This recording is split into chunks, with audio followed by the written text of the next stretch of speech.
ሰላም ጤና ይስጥልን ውድ የቻናላችን ተከታታዮች ፕሮግራማችን ቤተሰቦች፣ ይህ አብዲራዋ ቲዩብ ነው። ፕሮግራማችንን ላይክ በማድረግ እንዲጀምሩ፣ ላይክ ስታደርጉ የዚህም ፕሮግራም ተደራሽነት ተደማጭነት ከፍ ስለሚያደርግ ላይካችሁ ይጠቅመናል። ላይክ እያደረጋችሁ ፕሮግራማችንን እንድትጀምሩ፣ አዲስ ከሆናችሁ ቻናላችንን ዛሬ ማድመጥ ለጀመራችሁ፣ ዛሬ ለከፈታችሁ ሰብስክራይብ በማድረግ የደወል ምልክቷን በመጫን ለቻናላችን ቤተሰብ እንድትሆኑ በአክብሮት እየጋበዝን ይህንን ፕሮግራም ከሀገር ውጭ ብታደምጡ የቻናላችን ተከታታዮች የሁል ጊዜ ድጋፋችሁን በሱፐር ስቲከር፣ ሱፐር ቻት፣ ሱፐር ታንክስ ለቻናላችን ድጋፍ እንድታደርጉ በአክብሮት እየጋበዝን የመጀመሪያ ክፍል ትኩረታችን በዛሬው ዕለት ወደ እናንተ ተደራሽ ከምናደርጋቸው ፕሮግራሞች መካከል በረቡዕ ፕሮግራማችን ከያዝናቸው ነጥቦች መካከል ከዚህ ፕሮግራም ቀደም ብሎ አባ የዓለም ዋንጫን ዝግጅት በተመለከተ እና ፖለቲካዊ ይዘቱን በጥሩ ሁኔታ ወደ እናንተ ያደረሰበት ፕሮግራም አለ። ከዚህ ፕሮግራም ቀደም ብሎ ወደ እናንተ ተደራሽ የሆነ ነው። ያንን ፕሮግራም እንድታደምጡ በአክብሮት እየጋበዝን ይሄ ፕሮግራም በቀጥታ ትኩረት የሚያደርገው ከትናንት ከሰዓት አንስቶ በአብዛኛው የእንግሊዝም በተለይ ከእንግሊዝ ውጭ በሚገኙ ትላልቅ ተነባቢነት በእግር ኳሱ ቤተሰብ ዘንድ የበለጠ ተጨባጭ በሆኑ መረጃዎች ታማኝነታቸው ከፍ ያለ ተደራሽነታቸው ቀን በቀን በሚያትሙት ጋዜጣ ከፍተኛ እምነትን ማትረፍ የቻሉት ትላልቅ ተቋም ያላቸው የሚዲያ ዘገባዎች እንደሚያሳዩት ከሆነ የአርሴናል የሮማውን አማካይ ማኑ ኮኔን ለማስፈረም በግል ጥቅማጥቅም ተስማምተው እንግዲህ በሁለቱ ክለቦች መካከል እንግዲህ የተጫዋቹን የኮንትራት ማፍረሻ ክፍያ ለመፈጸም ድርድሮች በፍጥነት እየተደረጉ መሆኑን ገልጸዋል። ነገር ግን እነዚህን ዘገባዎች ደግሞ ሌሎች ተጨባጭነታቸው ከፍ ያለ ተደራሽነታቸው ከፍ ያሉ የሶሻል ሚዲያ የዝውውር ዘጋቢዎች ደግሞ የበለጠ ይህንን ጉዳይ ደግሞ በተመለከተ ሌላ መረጃዎችን ይዘው ወጥተዋል። እስቲ በማኑ ኮኔና በአርሴናል ዙሪያ የተነሱ ሀሳቦችን የተነሱ ዘገባዎችን በቀጥታ በዚህ ፕሮግራም የምንዳስስ ይሆናል። በተጨማሪም የአዩብ ባውዲን የተመለከተና ሞርጋን ሮጀርስን በእነዚህ ሶስት የአማካይ ክፍልን የበለጠ ከሚያጎለብቱ ተጫዋቾች ጋር ተያይዞ የሚካኤል አርቴታ አርሴናል በትናንትናው ዕለት ሰፊ ሽፋን አግኝቶ ነበር። እነዚህ ጉዳዮች ከምን መነሻ ናቸው? እስቲ በዚህ ፕሮግራም ትኩረት አድርገን እንመለከታለን። ከዚህ ፕሮግራም በመቀጠል እንግዲህ በማንቸስተር ዩናይትድ እንግዲህ ሰፊ የዝውውር ሂደት ሊደረግ እቅዶች እንደተያዙ ባለፉት ቀናት ስናነሳ ነበር። ከተያዙ እቅዶች መካከል የፊት መስመር ተጫዋቾች እንዲሁም በዩናይትድ ሊስት ውስጥ እንደሚገኙ ሲነገር ነበር። አሁን ግን በቀጥታ ይሄን ተጫዋችም ይፋ እንደሆነና ዴቪድ ኦርኒስተን ትናንት ይዞ በወጣው ዘገባ ላይ አስፍሮታል። ያንን ጉዳይ በተመለከተ በማንቸስተር ዩናይትድ መረጃችን በሁለተኛ ክፍል ወደ እናንተ የምንመጣ ይሆናል።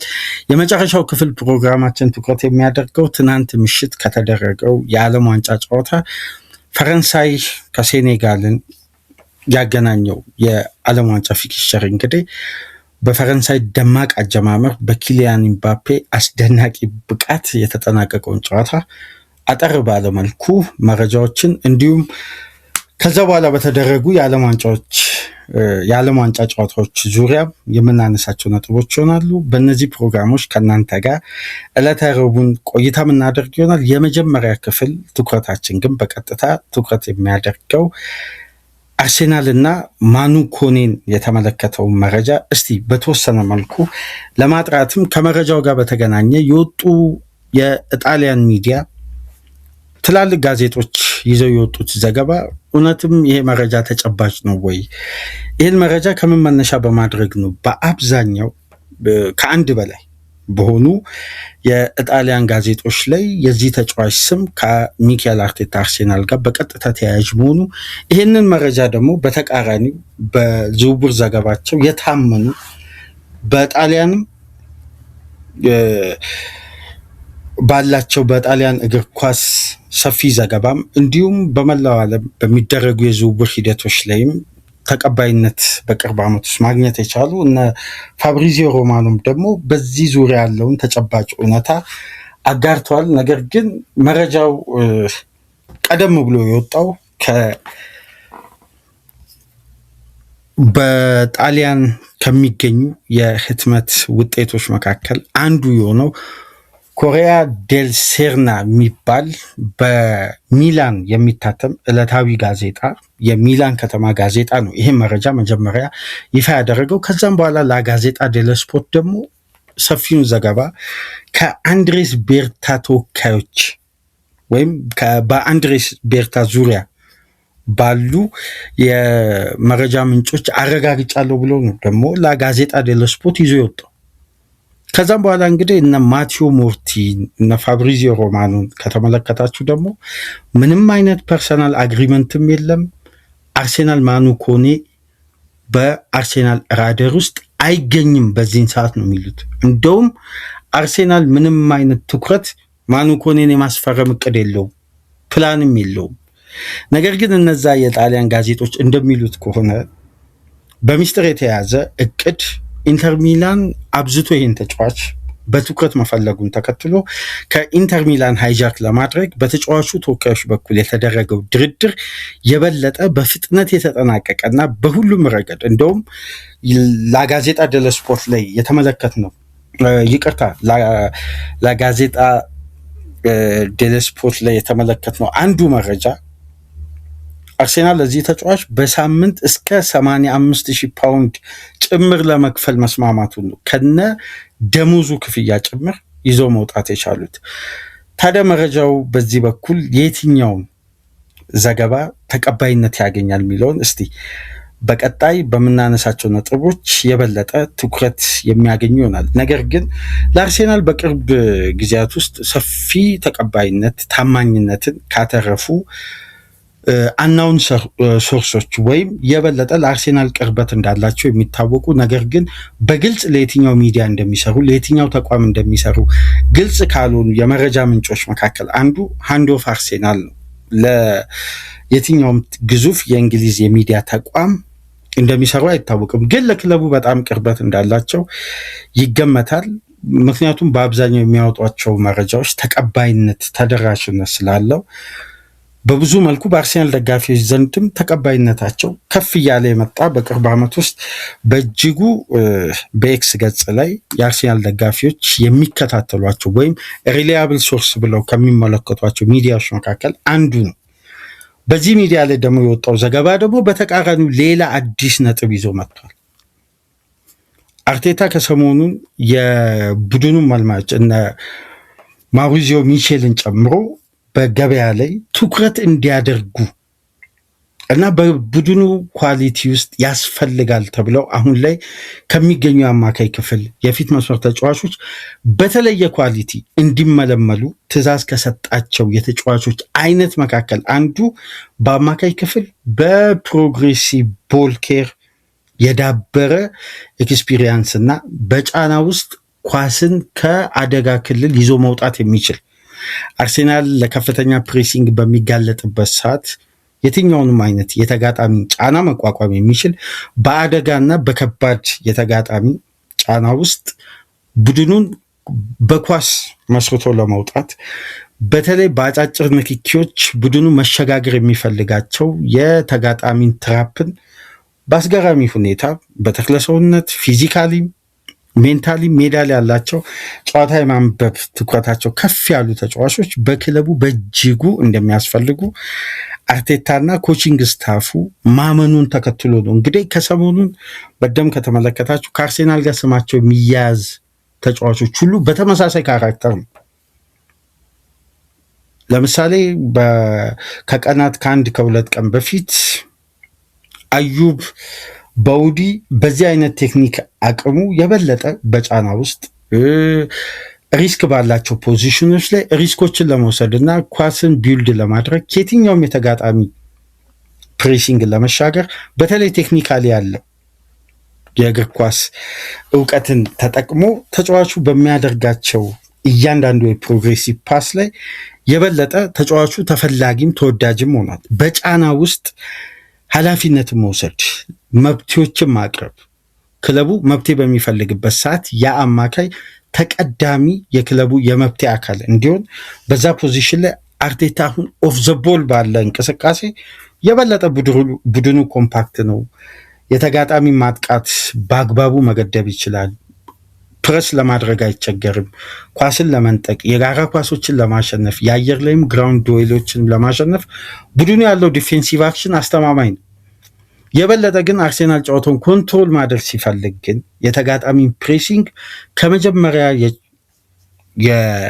ከራሳቸው የመጫወቻ ክልል ቢልድ አድርጎ ኳስን ለመውጣት በሚያስቡበት ወቅት ክለቡ ጫና በሚደርስበት ሰዓት በተለይ ከሜዳ ውጭ በሚደረጉ ጨዋታዎች ላይ የበለጠ የተጋጣሚ ፕሬሲንግ ለመሻገር በአንዳንድ የጨዋታ ሂደቶች ላይ በእንደዚህ አይነት የጨዋታ ካራክተር ክለቡ ሲቸገር ወይም በቦታው ላይ የሚሰለፉ ተጫዋቾች በቂው ምላሽ አርቴታን በሚያረካ መልኩ እየሰጡ አይደሉም። ወይም በአስተማማኝ ሁኔታ የጀመረው ማርቲን ዙቢመንዲ ወደ መጨረሻ አካባቢ በተክለሰውነትም በብቃትም መውረድ ምክንያት ከቦታው ላይ ዞር ካለ በኋላ አርቴታ የግድ ሳይዱን መጠቀም እንዲኖርበት አስገድዶት ነበር ከሴንትራል ፕሮግረስ ይልቅ። ስለዚህ የዚህ አይነት የአማካይ ክፍል ካራክተር በእጅጉ ክለቡ መፈለጉን ተከትሎ የበለጠ ደግሞ እንደምታውቁት ከዚህ በፊት በአርሴናል ቤት ጆርጂኒዮ በእንዲህ አይነት ሚና ለአርቴታ የመፍትሄ ሀሳብ ነበር። ነገር ግን አሁን የተጫዋቹን አይነት ጌም የማንበብ ንቃትና ፊዚካሊም ቴክኒካሊም አርሴናልን ከጫና ማውጣት የሚችል ከኳስ ጋር ባለው እንቅስቃሴ በእጅጉ ለክለቡ አስፈላጊ ሆኖ ስለተገኘ አሁን በካራክተር ደረጃ አርሴናል በዛ ፖዚሽን ላይ ከዙቢመንዲ ጋር መፎካከር የሚችል ዴብዙን የሚያሰፋ አማራጭን የሚፈጥር እንደ ተጋጣሚው አይነት አርሴናል አብዝቶ ተጫዋቾችን ለመጠቀም ይሄን ካራክተር ነው እንግዲህ ትኩረት እንዳደረገ ከሰሞኑ በስፋት እየተመለከትን ነው። ከሚፈልጋቸውም ተጫዋቾች በቡድኑ ክፍተት ተደርገው ሲነሱ ከነበሩ ከኳስ ጋር ባለው የቡድኑ እንቅስቃሴ ላይ ትልቅ ትኩረት የሳበ ጉዳይ ነበር እና አሁን የማኑ ኮኔን ጉዳይ ከዚህ ጋር በቀጥታ የሚያያይዙ ደግሞ የእንግሊዝ ሌሎች ሚዲያዎችም አሉ። እነ ዴይሊ ሜል አርሴናል ምናልባት ቢዲንግ ዋር ውስጥ ላለመግባት የሌሎች ክለቦችን ጥሪ በይፋዊ ድርድርና ጥያቄ ሂደቶችን ከማክበድ ቀደም ብሎ ስቴፖችን በራሱ አድቫንስድ ስቴጅ ከደረሰ በኋላ የሚዲያ ተቋማት እነዛ መረጃዎች ይዘው ቢወጡ ፈላጊ ክለቦች ቢመጡም አድቫንቴጁን በተለይ በተጫዋች በኩል አሁን ላይ ድርድሮችን ቀደም ብሎ ሃንድል ማድረግ የአብዛኛው ክለብ ስትራክቸር ሆኗል። ይህንን ተከትሎ አርሴናል እንዲህ አይነት አድቫንቴጅም እየተጠቀመ ሊሆንም ይችላል የሚሉ የየራሳቸውንም ግምት ያስቀመጡ ሚዲያዎች አሉ። ግን ዋነኛ የመረጃው ምንጭ ኮሪያ ዴል ሴርና የሚባለው ጋዜጣና ላጋዜጣ ዴል ስፖርት ይዞ የወጡትን እስቲ ጋዜጦችን እንመልከት። በእርግጥ መረጃው ኤክስክሉሲቭ ኒውስ ነው፣ የኛ ብቻ ነው ያሉት። ይሄ መረጃ ከኛ ውጪ ኦፊሻሊ ያረጋገጠው ወይም ይሄ መረጃ በእኛ ሚዲያ እንዲዘገብ ትልቁን ክሬዲት ወይም መረጃውን በቀጥታ ያገኘነው እኛ ነን በሚሉ ነው ሁለቱም ሚዲያዎች ላይ የተዘገበውና እስቲ ይህን ጋዜጣ ተመልከቱት። በትናንትናው ዕለት መረጃውን ይዞ በመውጣት መጀመሪያ ይፋ ያደረገው የመረጃ ተቋም ነው። እንግዲህ በእንዲህ መልኩ በጋዜጣው ላይ የማኑ ኮኔንና የአርሴናልን ጉዳይ በተመለከተ በስፋት ይዞ መውጣት የቻለው እና በዚህ ዘገባ ላይ ከተመለከትናቸው ነጥቦች መካከል ተጫዋቹም ወደ አርሴናል ለመዘዋወር ፍላጎት እንዳለው በሮማ እስከ 2029 የሚያቆየውን ኮንትራት ቢኖረውም አሁን ላይ በግል ጥቅማጥቅም የተለያዩ ቅድመ ሁኔታዎች ላይ ተስማምቶ አርሴናል አሁን ዳይሬክት ኮንታክት ከሮማ የበላይ ጠባቂዎች ጋር ግንኙነት መጀመሩን አርሴናል ለተጫዋቹ እስከ 37 ሚሊዮን ፓውንድ ለመክፈል ፍቃደኛ ሲሆን ሮማ ደግሞ እስከ 50 ሚሊዮን ዩሮ ወይም እስከ 43.7 ሚሊዮን ፓውንድ ይጠይቃል። ወደ 6-7 ሚሊዮን ፓውንድ ልዩነት አለ። በእነዚህ ቅድመ ሁኔታዎች ላይ ድርድር እየተደረገ ነው። ግን ክለብ ከክለብ ጋር የሚያደርገው ድርድር እስካሁን ድረስ ስምምነት ላይ አልደረሰም ነው የሚሉት። በነገራችን ላይ በዝውውር ዘገባ ላይ አሁን የአንድ ሀገር ዕለታዊ ተነባቢ ጋዜጣ ከታብሎይድነት ከፍ ያሉ የበለጠ ተጨባጭ የሆኑ መረጃዎችን በማውጣት የሚታወቁ ዕለታዊ ጋዜጦች ላይ እንዲህ አይነት ዘገባዎች ሲወጡ በዝውውር ዘገባቸው ላይ የበለጠ ተደራሽነትን ያፈሩ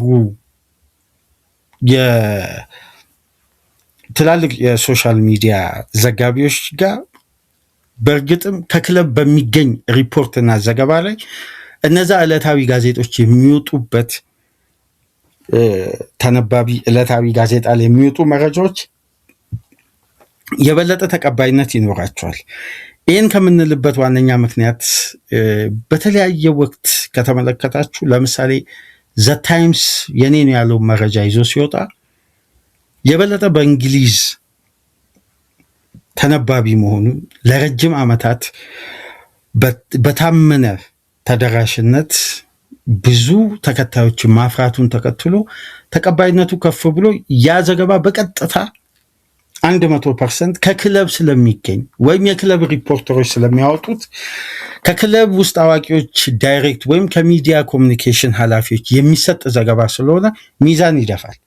ልክ በተመሳሳይ መልኩ አሁን የላጋዜጣ ዴሎ ስፖርት መዘገቡ የበለጠ ይሄ ተጫዋች በቅርብ ጊዜ ውስጥ ከሚላንም ከኢንተር ሚላንም ጠንካራ የሆነ ፍላጎት ለተጫዋቹ ቀርቦለት ተጫዋቹ ውድቅ አድርጎ እዛው በሮማ ለመቆየት እንደውም በጥር የዝውውር መስኮት ወደ ኢንተር ሚላን ይዘዋወራል ተብሎ ሲጠበቅ ነበር እና ሁለቱም ዘገባዎችን ከተመለከታችሁ ለሚላን ክለቦች ቅርብ ናቸው። ስለዚህ የበለጠ ከነ ፋብሪዚዮ ማረጋገጫ የበለጠ ግን እነዚህ ጋዜጦች ምናልባት በመረጃው ዙሪያ የታመነ ተቀባይነት ይኖራቸዋል በኢጣሊያን ዙሪያ።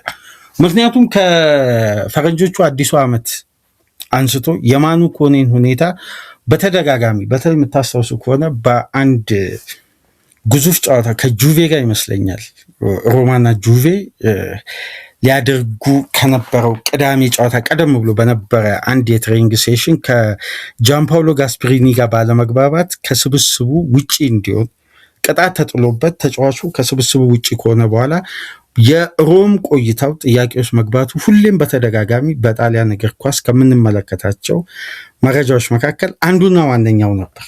አሁን እንግዲህ ጊዜው ደርሶ የዝውውር መስኮት ሲከፈት ይሄ አማካይ በዚህን ሰዓት ከፈረንሳይ ብሔራዊ ቡድን ጋር ነው የሚገኘው። ይህን መረጃ ለማረጋገጥ ደግሞ ለኤኪፕ ኢንተርቪው አድርጎ ይህንን ጉዳይ የሚመለከት አካል አለ፣ የኔ ተወካዮች አሉ። እነሱ በዚህ ዙሪያ ያለውን ተጨባጭ ሁኔታ እስካሁን ድረስ ባያሳውቁኝም ግን አሁን ላይ የበለጠ ትኩረቴ በዚህ ዓለም ዋንጫ ለሀገሬ በቂ አገልግሎት መስጠት ብቻ ነው። ስለዚህ አይነት መረጃዎች እንግዲህ ከዓለም ዋንጫ በኋላ ምንመለከት ነው የሚሆነው። እኔ በዚህን ሰዓት የሮማ ኮንትራት አለኝ። ስለ ቆይታዬ እንግዲህ ከዓለም ዋንጫ በኋላ የምንወስን ነው የሚሆነው። ግን ከኔ በተሻለ ሁኔታ ተወካዮቼ በዚህ ዙሪያ ያለውን ተጨባጭ ሁኔታ ወደ ሚዲያ መድረስ ባለበት ወቅት ያደርሳሉ በሚል እንግዲህ በጉዳዩ ላይ ምንም አይነት ተጨባጭ መረጃ ተጫዋቹ መስጠት አልፈለገም። ነገር ግን የጣሊያን ሚዲያ በአጠቃላይ ማኑ ኮኔ ከአርሴናል ጋር በግል ጥቅማ ጥቅም ሁሉ ተስማምቶ አሁን ክለብ ከክለብ ጋር ዳይሬክት ኮንታክት ጀምረዋል ነው የሚለው። ግን ማቴዎ ሞርቲ እንደምታውቁት በጣሊያን እግር ኳስ በጣም የታመነው ዘጋቢ ነው። በጣም የታመነ ምንም የዚህ ዘጋቢ መረጃ ጠብ አይልም። ሁሉም ተቀባይነት አላቸው። የበለጠ ሪሊያብል ሶርስ ነው። በጣሊያን እግር ኳስ ዙሪያ ይሄ ዘጋቢ ይዞ የሚወጣው መረጃ 100% ሁሌም ተፈጻሚ ሲሆን እንመለከታለን እና ይሄ ዘጋቢ እንደሚለው ከሆነ በአርሴናል ራደር ውስጥ ጭምር ማኑ ኮኔ የለም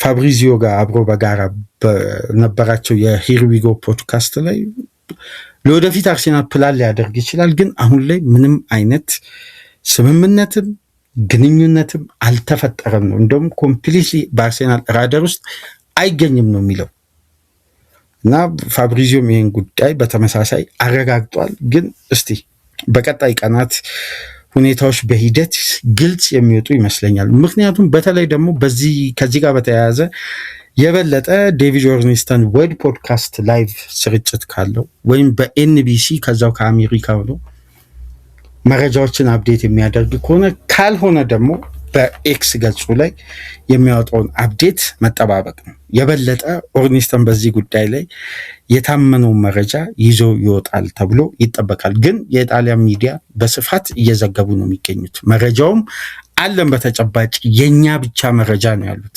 ኤክስክሉሲቭ ኒውስ ብለው ይፋ አድርጓል። እስቲ በቀጣይ ምንመለከት ነው የሚሆነው። ነገር ግን ከተጫዋቹ ፊዚካሊ በሜዳ ውስጥ ካለው ቴክኒካል አቅም ስንመለከት ምናልባት አርሴናል ከፓርቴ ቴክኒክ ጋር በተገናኘ የዚህን ተጫዋች ሚና ልክ የፓርቴ ተተኪ አድርጎም ቢያስብ ተገቢ ነው የሚያስብል ነው።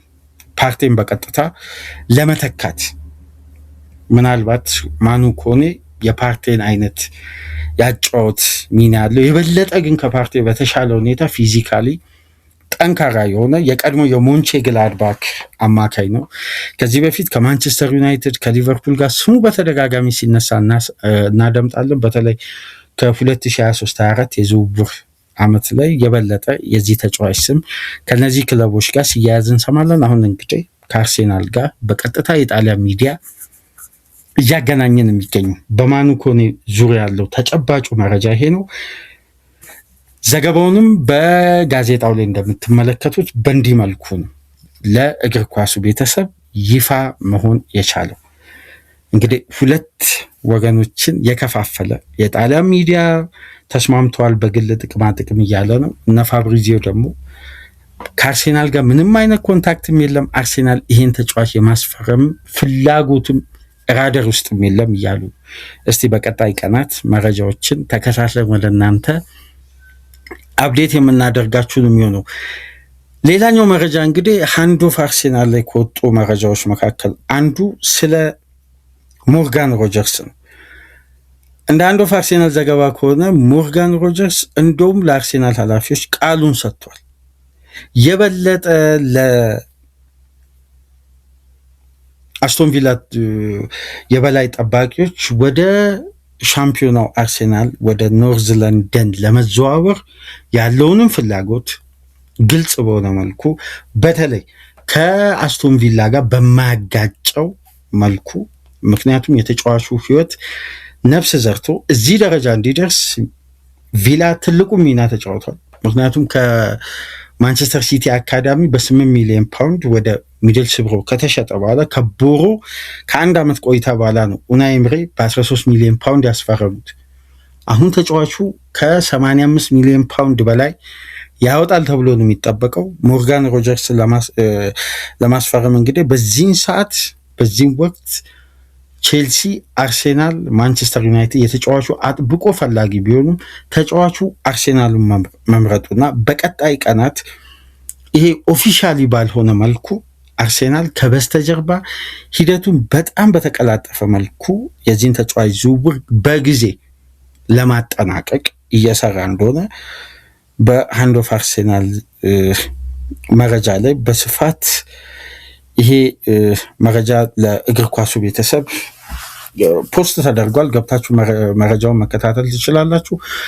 አንዳንድ ለአርሴናል ቅርበት ያላቸው ዘጋቢዎች እንደሚሉት ከሆነ የጊዜ ጉዳይ ነው እንጂ ይህን ተጫዋች ለማስፈረም አንድ የተለየ ተአምር ወይም በተጫዋቹ በኩል የሀሳብ ለውጥ ካልተደረገ በስተቀር የሞርጋን ሮጀርስ በዚህ የዝውውር መስኮት መልቀቅ በቀጥታ ማረፊያው 100% ሊሆን የሚችለው አርሴናል እና አርሴናል ብቻ ነው የሚሉ ለክለቡ ቅርበት ያላቸው የሚዲያ ተቋማት በስፋት እየዘገቡ ነው የሚገኙትና ይሄ ተጫዋች እንግዲህ አሁን ላይ ምናልባት የሚካኤል አርቴታን ፋይናል ሰርድ በተለይ ከግራ ክንፍ እየተነሳም ከቀኝም ክንፍ ቨርሳታይል ሚናው ለአርቴታ በእጅጉ ጠቃሚ ነው ተብሎ በብዙ መልኩ የታመነለት እንግሊዛዊ ተጫዋች ነው። ፕሌይሜከር ነው። በተለይ ከአርሴናል የፊት መስመር ተጫዋቾች ወይም በክሬቲቪቲው በኩል ዊንጉም ከአጥቂ ጀርባ የሚጫወቱም ተጫዋቾች አንድ የሌላቸውን ቴክኒካል አቢሊቲ እንዳለው ይነሳል። በተደጋጋሚ ይህን ጉዳይ ስናነሳ ነበር። ከኳስ ጋር ፕሮግረስ የማድረግና ቦክስ አታክ ማድረግ የሚችል ተጫዋች ነው። ሴንተር በሚደረጉ ኳሶች አይደለም፣ ወይም በስሩ ቦሎች አይደለም፣ ወይም በአንድ ሁለት ቅብብል አይደለም። በራሱ የድሪብል ቴክኒክ በቀጥታ የተጋጣሚ ቦክስ በደንብ ማጥቃት ይችላል። ይሄ ደግሞ የበለጠ በአርሴናል ፋይናል ሰርድ ላይ ተፈላጊው ሚና ነው። አሁን በደንብ ከተመለከታችሁ ዊንጉም ቦክስ አያጠቃም፣ ኦዲጋርድም ኢዜም ቦክስን አያጠቁም። የበለጠ ከቦክስ ውጪ ወይ መምታት ወይም ወደ ቦክስ ፓስ ማድረግ እንጂ ፔኔትሬት አድርጎ መግባት። ለምሳሌ የ18-20 ሜትር የመጨረሻ የተጋጣሚ የመጫወቻ ክልልን የበለጠ ፕሬስም በማድረግ ያለ ኳስም ከኳስ ጋር ያለው ሙቭመንት በእጅጉ ተፈላጊ ነው። ሞርጋን ሮጀርስ እንግዲህ ምናልባት በዚህ የዝውውር መስኮት ወደ አርሴናል ሊዘዋወሩ ከሚችሉና የበለጠ ሰፊ እድል ካላቸው ተጫዋቾች መካከል አንዱና ግንባር ቀደሙ ነው። ምናልባት አርሴናል ለዚህ ተጫዋች በዚህ የዝውውር መስኮት ትልቁን ክፍያ ሊከፍልበት ይችላል።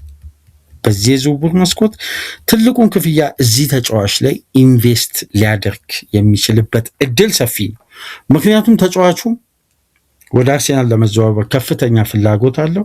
አርሴናል ደግሞ የበለጠ ይህን ተጫዋች የማስፈረም ፍላጎት አለው። ስለዚህ ሂደቱን እንግዲህ በቀጣይ የምንመለከት ይሆናል። አሁን ላይ ግን ሞርጋን ሮጀርስ የበለጠ እድሉ ሰፊ የሆነው ወደ መድፈኞቹ ቤት መዘዋወሩ ነው።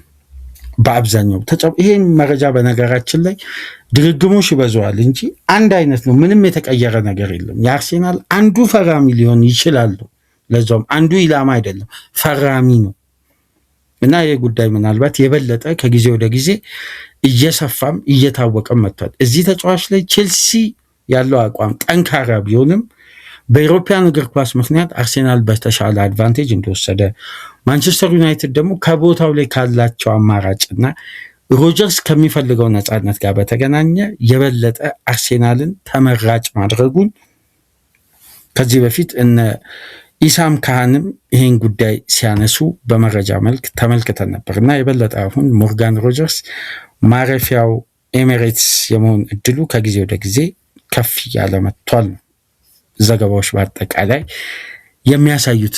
ሌላኛው መረጃ እንግዲህ ስለ ዞሊስ ነው። ክርስቶስ ዞሊስ ይሄ የክለብ ብሩዥ የግራ ክንፍ ተጫዋች የበለጠ ያለፈው ፕሮግራም ላይ በስፋት አንስተናል።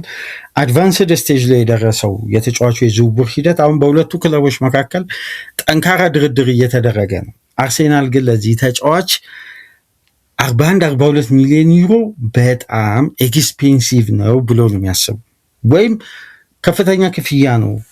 አሁን ተጫዋቹ ከሚወዳደርበት ሊግ ካለው ኮንትራት ካበረከተው ከተለያዩ መመዘኛዎች በማስገባት እንግዲህ አርሴናል አሁንም ይህን ተጫዋች የማስፈረም እድሉ በጣም ሰፊ ነው። በጣም ገፍቶ ሄዷል። እንደውም ከወደ ቤልጅየም የሚወጡ መረጃዎች እንደሚያሳዩት ከሆነ ግሪካዊው ተጫዋች በግሉ ከአርሴናል ጋር በብዙ ቅድመ ሁኔታዎች መስማማቱና ክለብ ብሩዥ ነው አሁን እንግዲህ ይህን ተጫዋች ለመልቀቅ የቡል ማፍረሻው ክፍያ አርሴናል ከተጫዋቹ አቅምና ፕሮፋይል አንጻር ኤክስፔንሲቭ ነው ብለው በዋጋ ዙሪያ እየተደራደሩ የሚገኙት። ስለዚህ እነዚህ ሁለት ተጫዋቾች ወደ ኤሜሬትስ የሚመጡ ከሆነ በአብዛኛው ወደ ግራ ዊንግ አድልተው መጫወታቸውን ተከትሎ በክሬቲቪቲው አርሴናል የበለጠ በላቀ ጥራት ቦታውን ለማጠናከር በዚህ የዝውውር መስኮት ከሚሰራባቸው ተጫዋቾች መካከል እነዚህ ሁለት ተጫዋቾች የሚመጡ ከሆነ በአንድ አይነት ዲፓርትመንት ነው በነገራችን ላይ ታሳቢ ተደርገው የሚመጡት። ምክንያቱም ኢዚ አይለቅም ወይ ኦዲጋርድ አይለቅም። ስለዚህ የበለጠ ሞርጋን ሮጀርስ ከግራ ዊንግ ተነስቶ ነው የሚጫወተው። ዞሊስም እንደምታውቁት በክለብ ብሩዥ የግራ ክንፍ ተጫዋች ነው። ስለዚህ አርሴናል በነፃነት ጋብሪኤል ማርቲኔሊን እና ሊያንድሮ ትሮሳርድን በተለይ ትሮሳርድ ወደ ክሪስታል ፓላስ የመሄድ እድሉ ሰፊ እንደሆነ እየተገለጸ ነው የሚገኘው እና ይህንን ተከትሎ ሁለቱን ተጫዋቾች በተቃራኒው ቡድኑ ለመሸኘት እንደሚገደዱ፣ ምክንያቱም ይህን ቦታ በጥራት ከፍ ለማድረግ እነዚህ ሁለት ተጫዋቾች በላቀ ደረጃ ከአርሴናል ስታንዳርድ ጋር ጥሩ በፖዚሽኑ ላይ አፕግሬድ ያደርጋሉ ተብሎ ይጠበቃል። ስለዚህ አርሴናል እንግዲህ በተሻለ ሁኔታ ይህንን የዝውውር ሂደት ለማጠናቀቅ በሁለቱ ተጫዋቾች በኩል ባለፉት ጊዜያት እየሰራ እንደሆነ በደንብ በሚዲያው ዙሪያ እየወጡ ይገኛሉና ይሄ ምናልባት የአርሴናልን የግራ ክንፍ ፖዚሽን የማጠናከሩ ሂደት በእነዚህ ሁለት ተጫዋቾች አፕግሬድ የመሆኑ እድል በጣም ሰፊ ነው። በሮጀርስ እና ዚላስ በሁለቱ ተጫዋቾች ዝውውር የመጨረሻው መረጃችን የሚሆነው አዩብ ባውዲ ላይ በተመለከተ አርኤምሲ ስፖርት ከወደ ፈረንሳይ ትናንትና አንድ መረጃ አጋርቶ ነበር። የተጫዋቹ የብራዚል ጨዋታ ፐርፎርማንስ የገበያውን ሂደት ወደ እብደት ቀይሮታል። የገበያውን ሁኔታ የአርሴናል በጥር የዝውውር መስኮት ተጫዋቹ ላይ ገፍቶ አለመሄዱ ምናልባት አርቴታንና ቤርታን ሊያስቆጭ ይችላል። የሚያስቆጨው በሁለት አይነት መንገድ ነው ይላል አርኤምሲ ስፖርት ላይ በፋብሪክ ሃውኪንግ የወጣውን ዘገባ ገብታችሁ መመልከት ትችላላችሁ። ምናልባት ሳብስክሪፕሽኑ ከተነሳ ሙሉ ዲቴይሉን መመልከት ትችላላችሁ እና በዛ ዘገባ ላይ ከተመለከትናቸው ነጥቦች መካከል አርሴናል በሁለት በኩል ዋጋ ሊከፍል ይችላል። አንደኛው እዚህ ተጫዋች ላይ አሁን አብዛኛው የዩሮፒያን ክለቦች አይናቸው እዚህ ተጫዋች ላይ ያርፋል። የዚህን ተጫዋች ሁኔታን፣ የውል ማፍረሻ፣ አንዳንድ ቅድመ ሁኔታዎችን ከወዲሁ ወደ ሊል ጉዳዮችን፣ ግንኙነቶችን መፍጠር መጀመራቸውና ቢዲንግ ዋሩ ሊልን ይጠቅመዋል። አርሴናል ዝውውሩ ማሸነፍ እንኳን ቢፈልግ በአሁኑ ሰዓት ከ68 ሚሊዮን ዩሮ በላይ ሊከፍል እንደሚችል እየተገለጸ ቢገኝ የበለጠ ደግሞ የኢሮፒያን ጃይንት የሆኑ ክለቦች የተጫዋቹ ፈላጊ ሆኖ በአዲስ መልኩ ወደ ዝውውሩ መቀላቀላቸው፣ ይሄ ደግሞ በተቃራኒው አድቫንቴጁ ለሊል ነው። አጫርቶ ተጫዋቹን በጥሩ ትርፍ የመሸጥ እድልን ስለሚከፍትለት አንደኛው ጉዳይ ይሄ ነው። ሌላኛው ነጥብ ደግሞ በዋነኝነት እዛ ጋር ከተገለጹ ነጥቦች መካከል አንዱና ዋነኛው ነው። አርሴናል በጥር የዝውውር መስኮት ይሄን ተጫዋች ለማስፈረም የሚያወጣው ክፍያ የነበረው 45 ሚሊዮን ዩሮ ብቻ ነበር። አሁን እንግዲህ ተጫዋቹ በዚህ ደረጃ ፐርፎርም ማድረጉ በዓለም ዋንጫ ከፍታ በዚህ መድረክ ላይ በዚህ ደረጃ ገና በ18 ዓመቱ ይሄን ብቃቱም ለዓለም ማሳየቱን ተከትሎ ሊልም የተጫዋቹን ዋጋ ሪሊስ ክሎዝ ኮንትራቱ ላይ አለመስፈሩን ተከትሎ ለመደራደር ከዚህ በላይ ዋጋው ሊያወጣለት እንደሚችል፣ ስለዚህ አርሴናል ቢዲንግ ዋሩ ሌሎች ክለቦች ሊነጥቁትም ይችላሉ። አርሴናል ቢያስፈርመው እንኳን ከመጀመሪያ ከተፈጠረለት እድልና ካመለጠው አድቫንቴጅ አንጻር ለዚህ ተጫዋች ምናልባት በእጥፉ ክፍያ ሊከፍል ይችላል።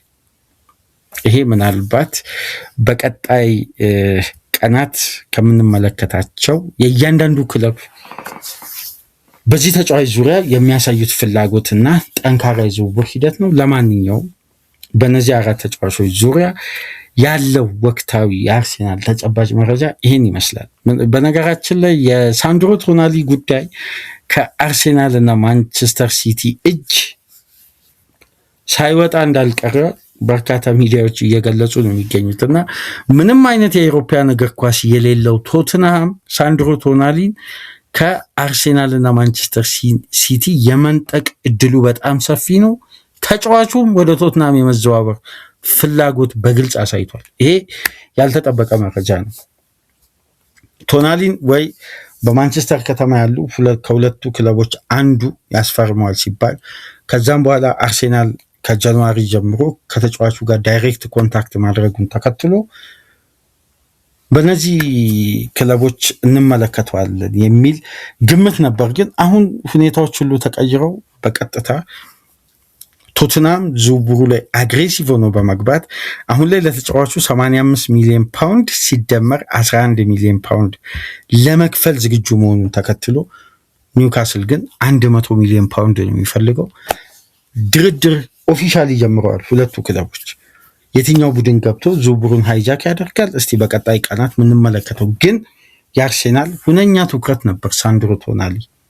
ይህም ተጫዋች በዛው በተቀናቃኙ ደርቢው እንዳይነጠቅ እንግዲህ የነ ፋብሪዚዮ ዘገባ እንደሚያሳየው ከሆነ ይሄ ተጫዋች የበለጠ ወደ ቶትናም ለመዘዋወር በጣም ከፍተኛ ፍላጎት አሳይቷል ነው እየተባለ የሚገኘው። እስቲ በቀጣይ ቀናት ምንመለከተው የሚሆነው። ለማንኛውም በአራቱ ተጫዋቾች ዙሪያ ያለው ሌተስት አፕዴት በእንዲህ መልኩ ወደ እናንተ ተደራሽ ያደረግን። ከተመቻችሁ ላይክ አድርጉ። ላይክ ስታደርጉ ተደራሽነቱን ተደማጭነቱን ከፍ ስለሚያደርግ ላይካችሁ ይጠቅመናል። ላይክ አድርጉ። አዲስ ከሆናችሁ ቻናላችንን ዛሬ ለከፈታችሁ ሰብስክራይብ በማድረግ ቻናላችንን ተቀላቀሉ። ከሀገር ውጭ የምታደምጡ በሱፐር ስቲከር፣ በሱፐር ቻት፣ በሱፐር ታንክስ ድጋፍ አድርጉ። ከዚህ ፕሮግራም ቀደም ብሎ ዓለም ዋንጫንና ፖለቲካን በተመለከተ አባ ወደ እናንተ ያደረሰው ምርጥ መረጃ አለ። ያንን እያደመጣችሁ ይህንንም ተደራሽነቱን ከፍ አድርጉ። በማንቸስተር ዩናይትድ መረጃ ተመልሰን እንመጣለን። ሰላም ቆዩ።